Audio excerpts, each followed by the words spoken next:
Hello, good morning everyone. We are here to start the chapter chemical reaction and its equation. चलिए तो आज हम फिर से शुरू करने वाले हैं chemical reaction and it's equation का लेक्चर नंबर 6 पे। आज के क्लास में डिस्कस करेंगे द टाइप्स ऑफ रिएक्शन का कंडीशन नंबर 4। कौन सा कंडीशन है? 4। हमने लेक्चर नंबर 1, 2, 3, 4 ये चारों में हमने 4 डिफरेंट टाइप ऑफ रिएक्शन को कंप्लीट करा है। Combination, after that decomposition, after that displacement, ये तीनों को अभी तक के क्लास में लेक्चर नंबर 4 या 5 तक में हमने कंप्लीट कर रखा है। चलिए तो शुरू करते हैं आपका लेक्चर नंबर 6, जिसमें हमें पढ़ना है टॉपिक जिसका नाम है डबल डिस्प्लेसमेंट रिएक्शन। इस वर्ड से समझ में आ रहा होगा कि सर डिस्प्लेसमेंट का बड़ा भाई है ये डबल डिस्प्लेसमेंट। समझ में लग रहा है? ऐसा लग रहा है आपको सुनने में? डबल डिस्प्लेसमेंट का मतलब क्या हुआ कि डिस्प्लेसमेंट एक बार हो रहा था, इसमें 2 बार डिस्प्लेसमेंट होगा। कितने बार? 2 बार डिस्प्लेसमेंट। क्यों होगा अभी इसके बारे में बात करेंगे। तो इसका डेफिनेशन होता है कि it is a type of reaction in which two compound exchange their ions. 2 compound रहेगा, दोनों आपस में आयंस को ही एक्सचेंज कर लेगा। पॉजिटिव वाला दूसरे पॉजिटिव की जगह चला जाएगा, दूसरा वाला पॉजिटिव पहले पॉजिटिव की जगह पे आ जाएगा, अपना प्लेस को चेंज कर लेगा। जैसे मान लो आपकी क्लास में 2 बेंचेज है, एक लड़का इस साइड बैठा हुआ है, एक लड़का यहाँ पे बैठा हुआ है। तो पहले वो अपने जगह पे बैठे हुए हैं और जैसे थोड़ी देर हुआ तो ये अपने प्लेस को एक्सचेंज कर लिया, ये आ गया यहाँ पे और यहाँ वाला आ गया पहले जगह पे। इस टाइप के एक्सचेंज को हम डबल डिस्प्लेसमेंट रिएक्शन कहते हैं। समझ में आया? चलो एक क्वेश्चन देखना, एक क्वेश्चन पे आप फोकस करना। एग्जाम्पल पे जिसका नाम है, मान लो NaCl रिएक्ट विथ CuSO4। मान लो ऐसे 2 कंपाउंड है, तो मैं अभी कह रहा था कि Na क्या करेगा, अपने प्लेस को Cu के साथ एक्सचेंज करेगा, तो इसको कहते हैं एक्सचेंज ऑफ आयंस। आयंस में कौन सा आयन? Positive ion. ठीक है, तो जैसे ही चेंज किया इट विल फॉर्म Na2SO4 और प्लस ऑफ क्या बनाएगा? CuCl2।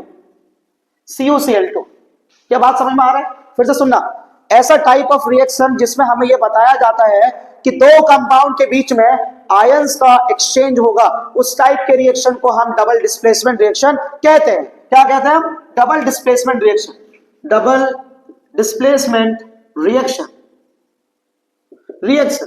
तो इसका डेफिनेशन में आपको क्या क्या लिखना है कि sir it is a type of ion in which 2 compound exchange there ion. ये वर्ड आपको यूज करना है, एक्सचेंज ऑफ आयंस।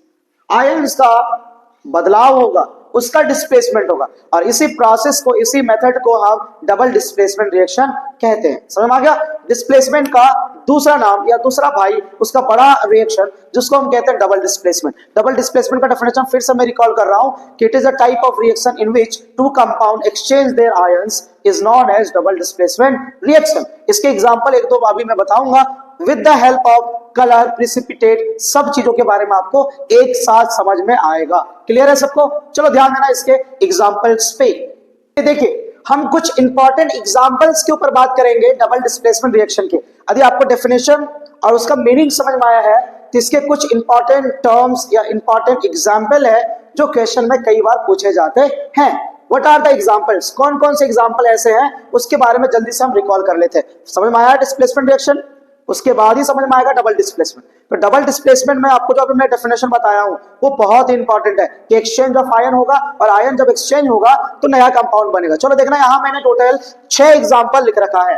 एक एक एग्जांपल को हम अच्छे से समझने की कोशिश करेंगे। AgNO3, इसको बोलते हैं सिल्वर नाइट्रेट। क्या बोलते हैं? Silver nitrate. यदि ये कंपाउंड मिलेगा NaCl के साथ, सॉल्ट के साथ या सोडियम क्लोराइड के साथ, तो ये बनाएगा AgCl और प्लस का NaNO3, सोडियम नाइट्रेट। तो जो AgCl होगा वो आपका होगा व्हाइट पीपीटी। ये याद रखना जरूरी है, ये याद रखना जरूरी है कि कैसे व्हाइट पीपीटी बनाता है। क्लियर बात है? AgNO3 कंबाइन होगा NaCl के साथ तो बनेगा AgCl प्लस का NaNO3, और ये होगा व्हाइट कलर का पीपीटी बनेगा। पीपीटी के बारे में मैंने आपको फर्स्ट लेक्चर में बताया था कि इसका मतलब ये होता है कि कोई कंपाउंड ऐसा है, मान लीजिए 2 कंपाउंड का कंटेनर है, यही इसी का एग्जांपल ले लो। एक में लिखा हुआ AgNO3 और दूसरे में लिखा हुआ है NaCl, और दोनों को एक दूसरे से मिक्स किया गया। जब आयंस का एक्सचेंज हुआ तो यहाँ 2 कंपाउंड बन गया। एक तो ऊपर बन गया जो लिक्विड वाला होगा, वो कौन सा होगा पता है? NaNO3, और नीचे कुछ सॉलिड पार्ट बच जाएगा या डिकम्पोज हो जाएगा, सॉरी डिपॉजिट हो जाएगा, और उसका नाम है AgCl। उसका नाम है AgCl। समझ में आ गया? तो जो नीचे जाकर डिपॉजिट हो जाता है उसको हम प्रेसिपिटेट कहते हैं, शॉर्ट में उसको PPT कहते हैं। समझ में आ गया? ये व्हाइट कलर का PPT बनेगा किसमें? पहले वाले रिएक्शन में। दूसरा देखना, बेरियम क्लोराइड, Ba का मतलब barium, barium chloride react with sodium sulphate तो बनाएगा barium sulphate plus of NaCl। Barium sulphate का भी कलर या किस टाइप का PPT बनता है? White PPT। व्हाइट मतलब सफेद कलर का, नीचे डिपॉजिट हो जाएगा।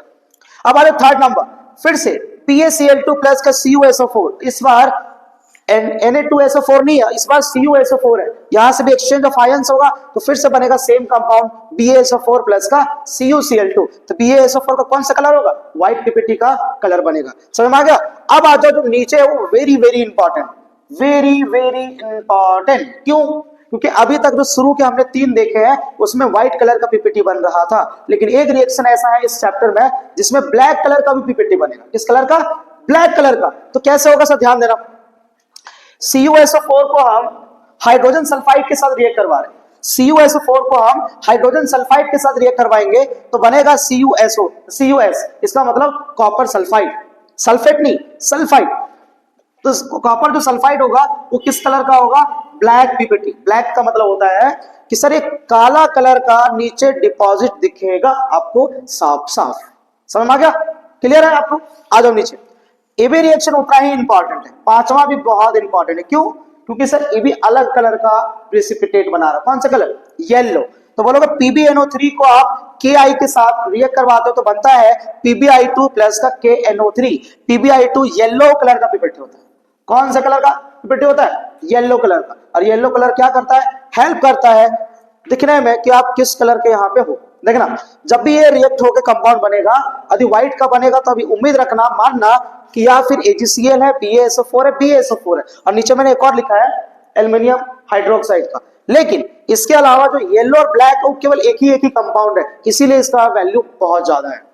अब आ जाओ लास्ट वाला जिसका नाम है AlCl3, aluminium chloride react with NH4OH, इसका मतलब एमोनियम हाइड्रोक्साइड। NH4 को एमोनियम कहते हैं, तो एमोनियम हाइड्रोक्साइड दोनों रिएक्ट होगा तो बनाएगा aluminium hydroxide plus of ammonium chloride. Clear है? और जो एल्युमिनियम हाइड्रोक्साइड होगा वो किस कलर का होगा? व्हाइट कलर का PPT बनाएगा। क्लियर है?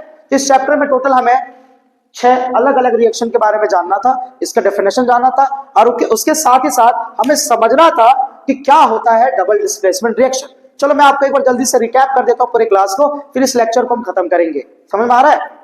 देखिए, डबल डिस्प्लेसमेंट रिएक्शन क्या होता है? सर ऐसा टाइप ऑफ रिएक्शन जिसमें आयंस का एक्सचेंज होता है और एक्सचेंज होने के कारण कंपाउंड अलग अलग बनता है। तो जब हमने इसका एग्जांपल पढ़ना शुरू किया तो हमारे पास 6 इंपॉर्टेंट एग्जांपल दिए गए थे, जिसमें से हमें समझ में आया कि 4 जो है 1 2 3 और नीचे का एक 4 जो है व्हाइट कलर का PPT बना रहा था, एक कॉपर सल्फाइड का ब्लैक कलर का PPT, और एक PbI2 मतलब लेड आयोडाइड कहते हैं उसे, वो आपका येलो PPT बना रहा था। समझ में आ गया? अब बाकी बात इस लेक्चर में हमें इतना ही जानना था। अगले लेक्चर में मैं आपसे मिलूंगा रिडॉक्स रिएक्शन के साथ, जो इस चैप्टर को बिल्कुल सबसे ज्यादा इंपॉर्टेंट टर्म या टॉपिक है। इसीलिए ये सारे टर्म्स को, सारे लेक्चर्स को आपको कंप्लीट करना है और उसके बाद ही फिर आपको रिडॉक्स के बारे में समझ आएगा। Thank you so much everyone, and keep watching the VKP classes.